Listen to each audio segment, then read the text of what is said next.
Okay, good evening guys. Ito, nasa bahay tayo ngayon, wala tayo sa piggery.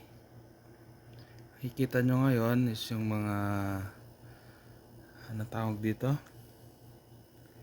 Yung mga timbang ng mga binenta nating hybrid.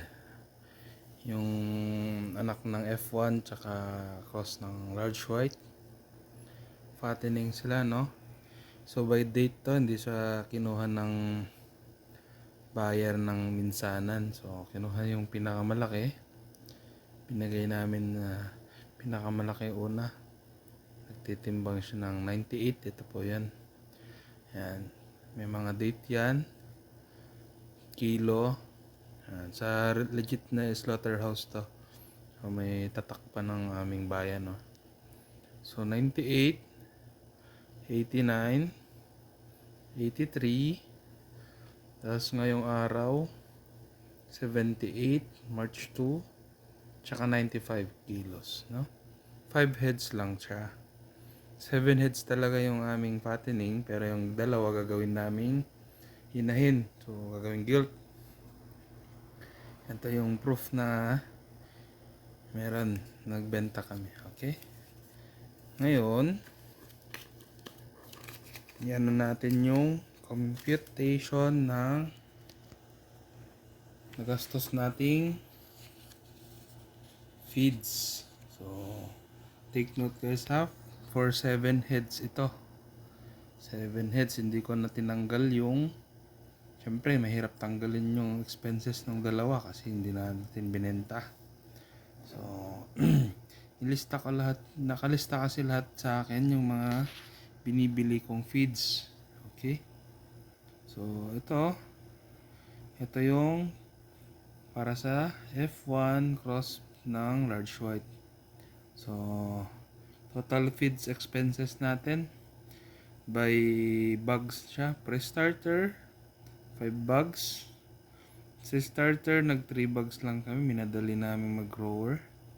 So grower 31 bags. Ito yung price list nila. Pre-starter natin is 1370. Ang starter is 1650. Ang grower is 1580. So tinotal natin yan. So yan. Sa grower, ang total niya is 48,980. Sa starter, 4,950. Sa pre-starter, 6,850. Ano? Nagtototal siya ng 60,780. And total feeds expenses yan. So, tignan naman natin yung napagbentahan natin. Ito, tinali ko na rin. So, take note ulit guys. 7 heads ito ha. 7 heads yung fattening. 2 head ang gagawing inahin. So, for gilt siya. Itong 5 heads, ito lang yung binenta. Ito yung may resibo kanina. So, 89, 98, 83, 95, 78. Ang live weight ang binili nito guys is nagbabago ano. So 165 ang live weight sa unang apat. Ito 89, 98, 83, 95. Nung 78 na yung kilo, binaba nila yung live weight. So nilagyan nila ng ano, may daya konti ano.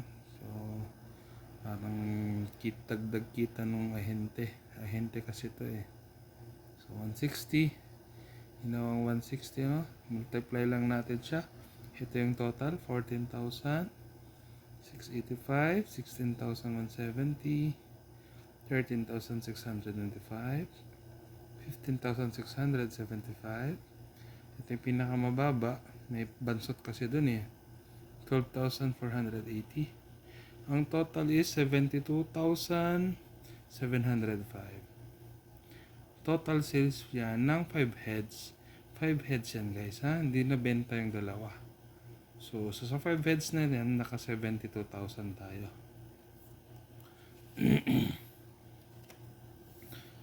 Ayan. Ngayon, tatali natin siya. So ito na yung Total feed expenses natin so sa 7 heads. Total sales ng 5 heads. Guys, hindi ko sinama dito yung bayad ng nag-aalaga. So, bayad kasi nag-aalaga, kami lang naman ng father ko yan. So, father ko, binigyan ko na lang ng 3,000, no? So, sobrang tipid. Sa kuryente naman, actually kasi may usapan kami ng father ko na sa bahay, kuryente ng bahay, ako yung gumagastos. So, kuryente sa farm, yung father ko yung gagastos. So, ang bill lang naman dos is nagre-range sa 1,000 pesos. Maghahati pa sila ng uncle ko kasi nakikikabit din yung uncle ko. So, sagot na ng tatay ko yan. So, binigyan ko ng tatay ko ng 3,000 pesos, no? So, ito.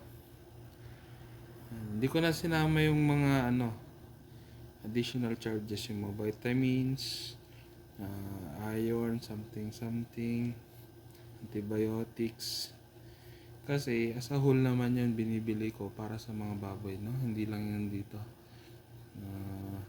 Syempre kung bibili naman tayo ng mga gamot, hindi lang para sa fat growers, no? As a whole na yun. So bibili lang ako ng stock ganun.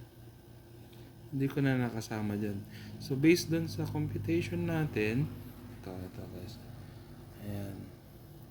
Yan yung una, no? Expenses natin sa feed, 60,780. Same lang dun, ano? Yung total sale natin sa 5 heads, 72,705. Ayan. Para malinaw lang, nilagay natin each. Tapos, kinumpit natin yung kita minus sa gastos. Ang total is 11,925. Ito, kita to sa 5 heads. Pero meron pa tayong dalawa. So, kikita talaga siya. So, okay. May kita siya kahit na 5 heads lang yan. Tsaka mababa yung live weight. Oh. Kita nyo guys, 165. Tsaka 160 ang live weight ngayon. March 2, 2026. Oh. Yan. Kitang-kita sa live weight. Hindi pa ganang kaganda yan. Basta tayo ang nag-aalaga, no? May kita naman. Pansinin nyo yan, no? 5 heads lang yan. Kumita na siya ng 11,925 pesos. Okay? Yan. Ito yung resibo. Proof yan. Mamaya ano ko din sa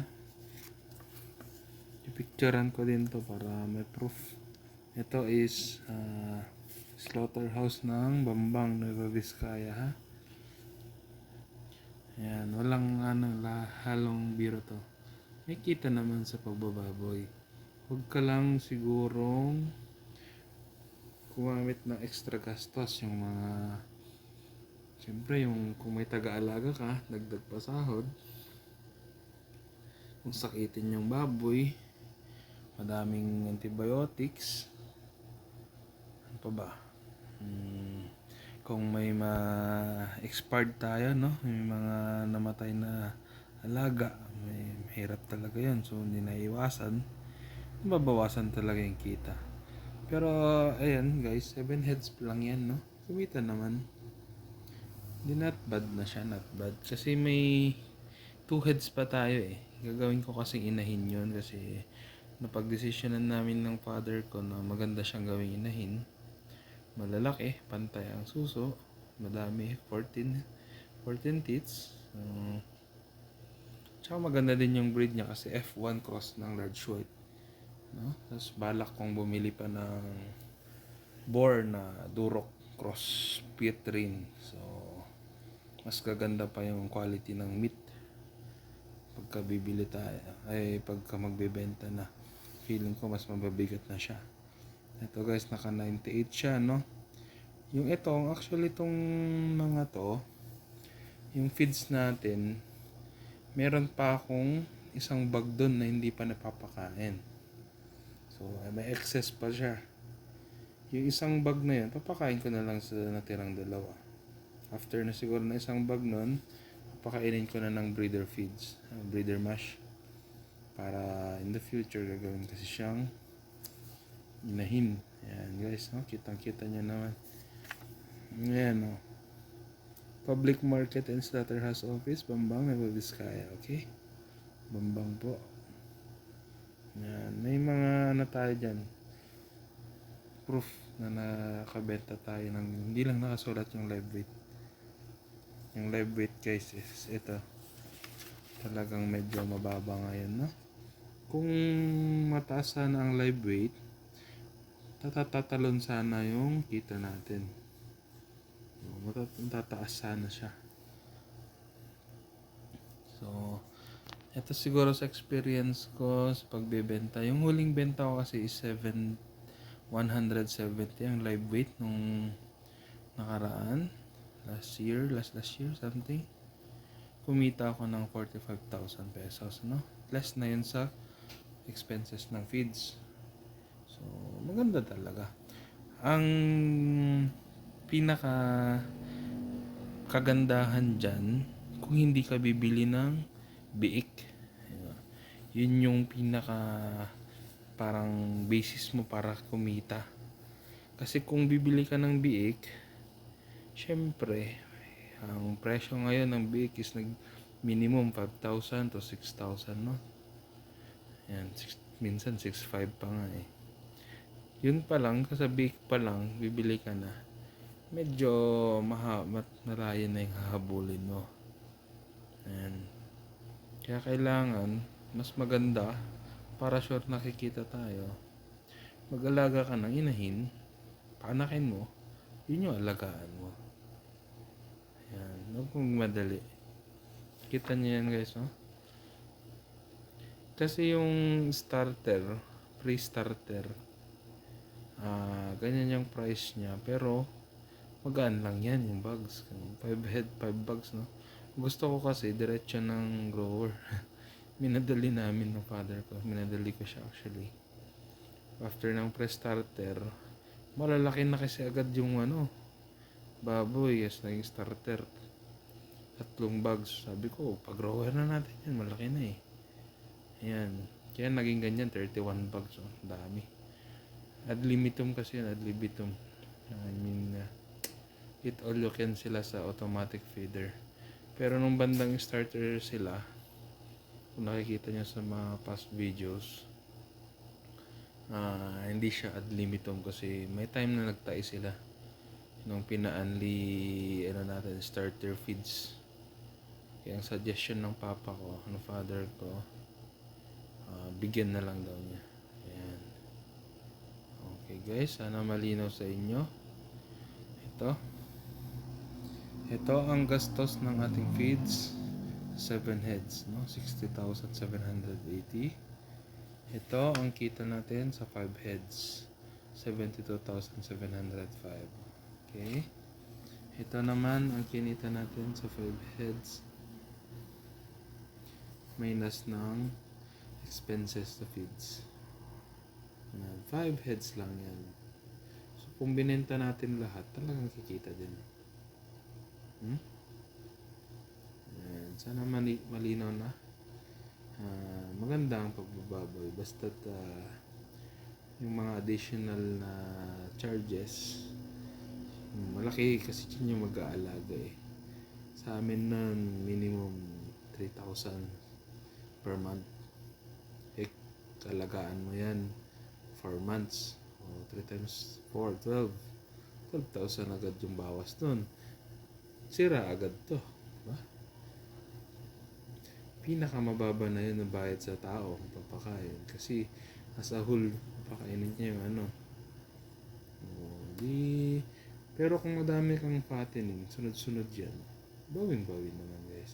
Huwag na tayong mamatayan tsaka matamaan na ASF. Okay, sana malinaw na. Happy farming guys. Sana pumalda tayong lahat. Maraming pong salamat.